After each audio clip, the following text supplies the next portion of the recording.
All right, let's talk about something that can feel, well, a little intimidating. Arterial blood gases, or ABGs. A lot of people see them as this super complex puzzle, but you know what? I'm going to let you in on a little secret. It's not a puzzle, it's a code. And today we're going to crack that code together with a super simple 3-step method. So let's just dive right in. No, I'm serious. Just think about that for a second. What if you had a system, a foolproof 3-step system that could take you from a bunch of confusing numbers to a clear diagnosis, like in under a minute? Well, that is exactly what we're going to do today. We're getting rid of the guesswork. This is all about having a clear, confident path to the right answer, every single time. So, you know, every good detective story starts with finding the clues, right? Well, with ABGs, our clues are right there in the patient's blood. We're really just looking at 3 main things: the pH, the PaCO₂, and the HCO₃. That's it. Those 3 little values are going to tell us the whole story. Okay, this right here, this is our rule book. It's the foundation for everything. If you're going to memorize one thing, this is it. Because we're going to keep coming back to these normal ranges. Now, I want you to notice something kind of weird about PaCO₂. It's backward. Yeah, a higher number actually means more acid. Why? Well, just remember that CO2, carbon dioxide, acts as an acid in the body, so when it builds up, the blood gets more acidic. That little detail is absolutely crucial, and you'll see why in just a sec. All right, so where do we even begin our investigation? It's simple. We start with the single most important clue we have, the pH. This one number tells us the body's overall state and basically points us in the right direction. And here it is, the core method. It's so simple. Step 1, and I mean only step 1 for now, is to just look at the pH. That's it. Don't let your eyes wander to the other numbers. Just focus on the pH. We're asking one simple question. Is the body acidic or is it basic? That's all. Is the pH below 7.35? That's acidosis. Or is it above 745? Then it's alkalosis. This first simple check tells us which way to go. We officially have our direction. Okay, so we've got our crime scene figured out. It's either acidosis or alkalosis. Now for the fun part. It's time for the real detective work. We got to find the culprit. So this is where it all comes together. We know there's a problem, that pH imbalance, and you know what? There are really only 2 suspects that could be responsible. Our entire job now is to figure out which one it is. And here they are, our 2 main suspects. On one hand, you've got the respiratory system, the lungs, represented by PaCO₂. Think of the lungs as the fast responder, the first on the scene, making quick changes. And on the other hand, you've got the metabolic system, the kidneys, represented by HCO₃. The kidneys are the slow and steady regulator. They take their time, but man, are they powerful.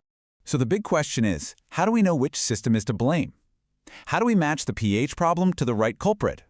Well, I'm going to give you a fantastic little mnemonic. It's called ROME. Respiratory opposite, metabolic equal. Seriously, this is your secret weapon for nailing these every single time. Let's break down what that actually means. Okay, first up, respiratory is opposite. This means exactly what it sounds like. If the pH is going in one direction, the PaCO₂ is going in the opposite direction. So if the pH is high, meaning alkalosis, the PaCO₂ will be low. And if the pH is low, acidosis, the PaCO₂ will be high. See that? They're always moving in opposite directions. And now for the other half. Metabolic is equal. And yup, you guessed it, this is just as simple. If the pH is going in one direction, the HCO₃ is going in the exact same direction. So if the pH is high, the HCO₃ is also high. If the pH is low, the HCO₃ is also low. They move together in the same equal direction. It's really that straightforward. Okay, let's recap. You've got the rules, you've got the clues, and now you have your secret weapon, the ROME mnemonic. So let's put it all together and just blast through the 4 main cases. This is where you're going to see how powerful this little system really is. First case. Let's say our pH is low, so we know it's acidosis. We glance over at the PaCO₂, and hey, it's high. So pH is down, PaCO₂ is up. Are they opposites? Yep, that's respiratory opposite. Diagnosis? Boom, respiratory acidosis. Case number 2. This time the pH is high.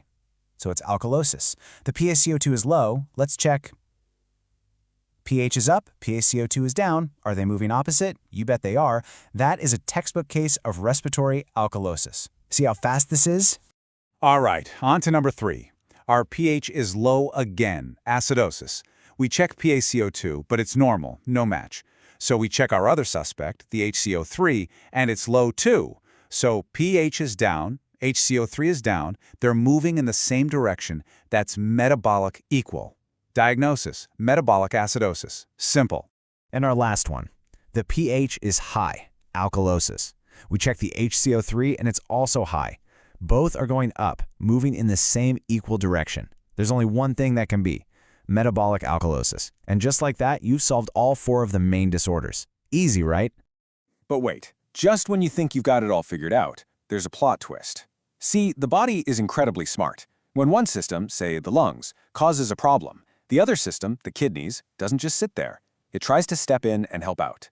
This helper, this accomplice, is what we call compensation. So let's look at how this plays out. First, you have uncompensated. That's basically what we've been doing so far, a brand new problem, and the other system hasn't had time to react yet. Then you get partial compensation. This is where the accomplice system is trying to help, it's working hard, but the pH is still not quite back to normal. And finally, the goal is full compensation. This is where the body actually succeeds and the pH gets pulled back into that normal range, even though the underlying problem is still there. So you might be thinking, wait, if the pH is normal, how do I know what the original problem was? Great question. Here's the pro tip. Look at the number 7.40, which is perfect neutral. Is your patient's normal pH kinda low, like between 7.35 and 7.39? Well, that tells you the body is still fighting off an acidosis. Is it a little high, between 7.41 and 7.45? That tells you the original culprit was an alkalosis. This one little trick reveals the whole backstory of the crime. Okay, let's pack up your new detective toolkit with the absolute essentials. First, always start with the pH. It's your magnifying glass. It tells you where to look. Second, use your compass, the Rome mnemonic. It will always point you to the right culprit. And third, your golden rule. Remember, CO2 is the lungs, HCO₃ is the kidneys. And hey, one last super practical tip. Before you even look at a patient's results, just scribble down the normal ranges. Having that rule book in front of you is a game changer. And really, that's it.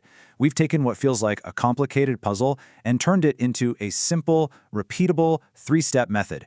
You seriously now have everything you need to confidently crack any ABG code that gets thrown your way. So the only question left is, the next time you're faced with a case, what's the very first clue you're going to look for? Yeah, you already know the answer.